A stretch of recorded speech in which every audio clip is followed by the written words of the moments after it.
तर नमस्कार मित्रांनो, फिनिक्सच्या या फायनान्शियल एज्युकेशन सिरीजमध्ये आपल्या सगळ्यांचं खूप खूप स्वागत आहे. गेल्या वेळेस आपल्या इंस्टाग्राम व्हिडिओवरती मी एक टर्म इन्शुरन्सची आउटलाईन तुम्हा सगळ्यांना दाखवलेली होती की टर्म इन्शुरन्स कशासाठी केला पाहिजे. पण आज थोडंसं मी त्याच्याबद्दल एक डिटेल्ड ओव्हरव्ह्यू तुम्हाला सांगतो की टर्म इन्शुरन्स नेमका काय आहे किंवा बेसिकली इन्शुरन्स म्हणजे नेमका काय आहे आणि इन्शुरन्स का केला पाहिजे आणि त्यातल्या त्यात टर्म इन्शुरन्सचा आपल्या आयुष्यामध्ये नेमका काय रोल आहे हे थोडंसं आपण पाहूया. ठीक आहे. सो सगळ्यात महत्त्वाचं आपण हे बघूया की इन्शुरन्स म्हणजे नेमकं काय. इन्शुरन्स ही एक रिस्क मॅनेजमेंटची कॉन्सेप्ट आहे.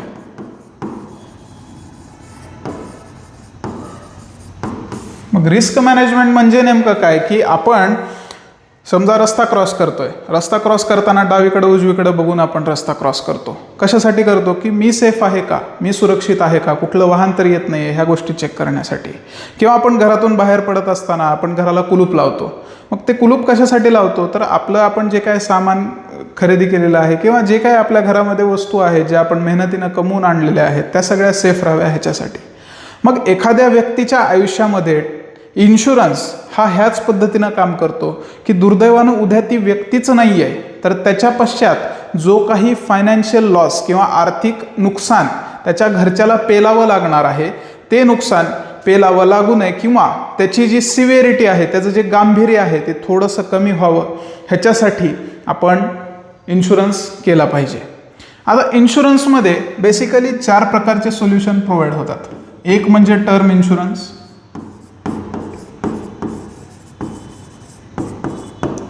दुसरा आहे सेविंग सोल्युशन्स,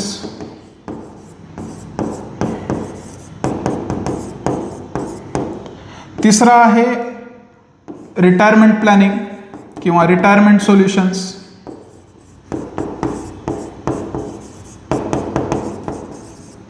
आणि चौथा आहे ULIP, unit linked insurance plans. आता ह्या 4 पद्धतीचे सोल्युशन्स आपल्याला इन्शुरन्समध्ये पाहायला भेटतात. आता प्रत्येकाचं नेमकं महत्त्व काय आपल्या आयुष्यामध्ये हे आपण थोडं पुढं सरकताना पाहूया. आता सगळ्यात महत्त्वाची गोष्ट काय आहे माहिती का, एक छोटासा फायनान्शियल पिरॅमिड मला तुम्हाला समजून सांगायचा आहे इन्शुरन्स कॉन्सेप्ट समजून देत असताना किंवा त्यातल्या त्यात टर्म इन्शुरन्स ही कॉन्सेप्ट समजून घेत असताना हा फायनान्शियल पिरॅमिड लक्षात येणं खूप गरजेचं आहे. तर एक लक्षात घेऊया आपण की आपण जेव्हा एखादी बिल्डिंग बांधत असतो त्यावेळेस त्या बिल्डिंगचा आपण एक बेस तयार करतो. त्या बेसशिवाय आपल्याला वरची बिल्डिंग बांधता येत नाही किंवा वरची बिल्डिंग किती सक्षम राहील किंवा किती ती लोड बिअर करू शकेल ह्याचं सगळ्यात महत्त्वाचं युनिट हे आपला बेस तयार करण्यावरती डिपेंडंट आहे. आपण जर बेस स्ट्रॉंग तयार केला तर वरची बिल्डिंग आपण चांगली तयार करू शकू. जेवढे आपल्याला मजले तिथं वरती चढवायचे आहेत ते आपण घेऊ शकू, अन्यथा आपण ते करू शकणार नाहीत. तसंच ह्या फायनान्शियल पिरॅमिडमध्ये सगळ्यात त्याचा जो बेस आहे तो आहे प्रोटेक्शन किंवा त्याला आपण असं म्हणूया की थोडक्यात टर्म इन्शुरन्स.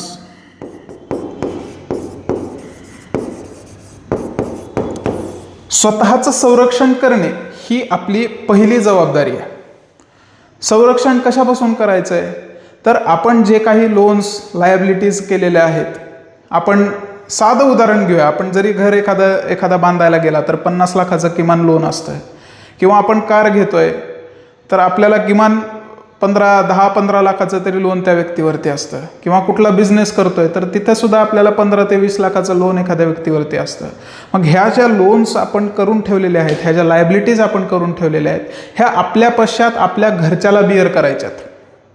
त्याचा सगळा लोड आपल्या पश्चात आपल्या घरच्यांवरती येणार आहे. त्याच्यासाठी आपल्याला हे प्रोटेक्शन गरजेचं आहे.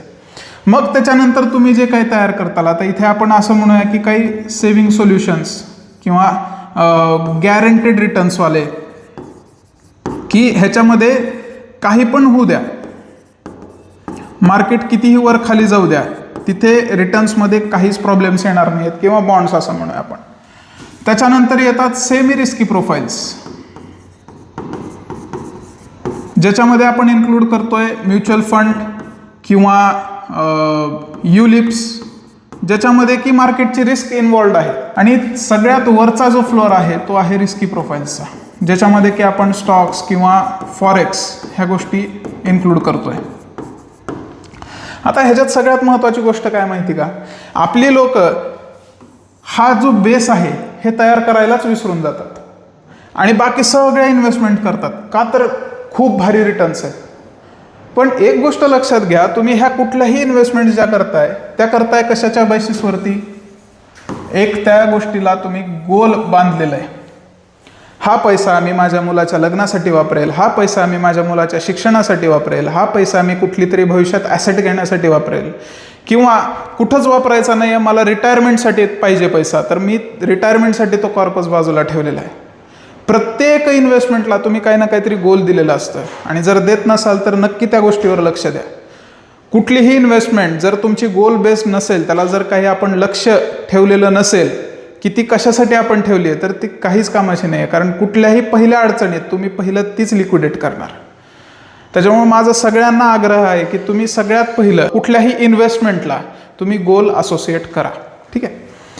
आता ह्या जर इन्व्हेस्टमेंट्स त्या ठरलेल्या टेन्युअरपर्यंत, त्या ठरलेल्या गोलपर्यंत जर पोहोचणारच नसतील तर काही उपयोग आहे का त्यांचा? 100% नाही. समजा मी आज ठरवलं होतं मी माझ्या मुलाच्या शिक्षणासाठी पैसा गोळा करायला चालू करतोय. मी नुसतं पैसा गोळा करत गेलो आणि दुर्दैवानं जर काही बरं वाईट झालं तर त्या केसेसमध्ये माझ्या फॅमिलीला काय भेटणार आहे? जी काही मी इन्व्हेस्टमेंट केली आहे ती आणि त्याच्यावर जमा झालेलं व्याज.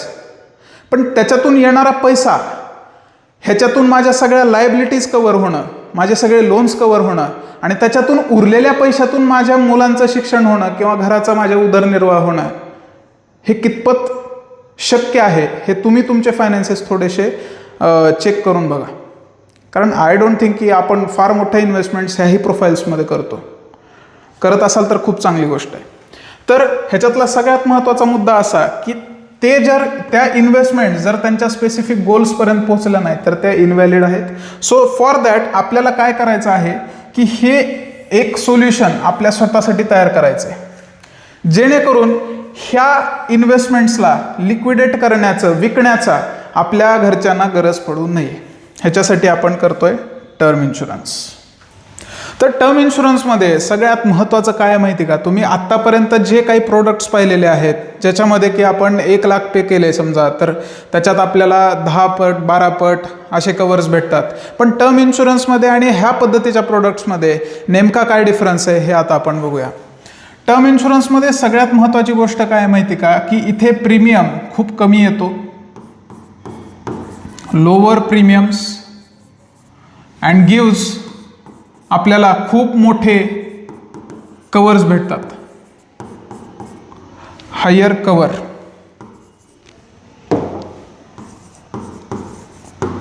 म्हणजे थोडक्यात एक जर उदाहरण पाहायला गेलं तर एक व्यक्ती ज्याचं वय 35 आहे आणि त्या व्यक्तीला जर 1 करोडचा टर्म इन्शुरन्स हवा असेल तर हार्डली त्या व्यक्तीला वर्षाला 12,000 रुपये पे करून आपण हा टर्म इन्शुरन्स देऊ शकतो. म्हणजे फक्त त्याला वर्षाला 12,000 रुपये पे करायचे आहेत आणि त्या 12,000 त्याला 1 करोड रुपयाचा टर्म इन्शुरन्स भेटतोय. नो डाऊट ही गोष्ट वयानुसार व्हॅरी होते, त्याचे प्रीमियम्स वयानुसार कमी जास्त होतात, पण तरी सुद्धा एक ढोबळ सांगायला गेलं तर तुम्हाला हार्डली 1,000 रुपया दर महिना एवढ्या कॉस्टमध्ये 1 करोड रुपयाचा टर्म इन्शुरन्स तुम्हाला भेटतोय. दुसरी ह्याच्यात सगळ्यात महत्त्वाची गोष्ट अशी आहे की येणारं प्रत्येक डेथ बेनिफिट हे टॅक्स फ्री आहे. आपल्याला त्याच्यावरती 1 रुपया सुद्धा टॅक्स भरण्याची गरज पडणार नाही आहे. हे खूप महत्त्वाची गोष्ट आहे. आणि त्याच्यानंतर तिसरा आणि सगळ्यात महत्त्वाचा भाग म्हणजे की ह्याच्यातून येणारा प्रत्येक पैसा हा लमसम आहे. लमसम म्हणजे एक रकमी. येणारी प्रत्येक रक्कम ही एक रकमी आहे. म्हणजे जर दुर्दैवानं त्या व्यक्तीचा मृत्यू झाला तर त्या केसमध्ये जर त्याला 1 करोड रुपये येणार असतील तर ते 1 करोड त्याच्या फॅमिलीच्या अकाउंटला एक रकमी येऊन पडणार आहेत. त्याच्यामुळं त्या वेळेला, त्या घडीला, त्या फॅमिलीला खूप मोठा सपोर्ट ह्या अमाऊंटमुळे मिळू शकेल. ह्या पद्धतीनं हा टर्म इन्शुरन्स आपल्या प्रत्येकाच्या आयुष्यामध्ये काम करतो. आपल्याला एक खूप मोठा फायनान्शियल बॅकअप किंवा खूप मोठा फायनान्शियल आधार देण्याचा हा टर्म इन्शुरन्स काम करतो. तर टर्म इन्शुरन्समध्ये नेमके काय काय ऑप्शन्स आहेत? कारण आजच्या घडीमध्ये अनेक ॲडव्हान्समेंट्स टर्म इन्शुरन्समध्ये देखील आलेले आहेत. तर ते काय काय ऑप्शन्स आहेत हे आपण नक्की पुढच्या व्हिडिओमध्ये बघू. तुर्तास मी इथेच थांबतो. खूप खूप धन्यवाद. Thanks for watching the video. आणि तुम्हाला जर हा कंटेंट आवडलेला असेल तर लाईक करा, शेअर करा, सबस्क्राईब करा. आणि ज्यांनाही तुम्हाला हा कंटेंट व्हॅल्युएबल वाटत असेल त्या लोकांना, ज्यांना ह्या गोष्टीची गरज आहे, त्या सगळ्यांना हा कंटेंट तुम्ही फॉरवर्ड करा. So thank you very much.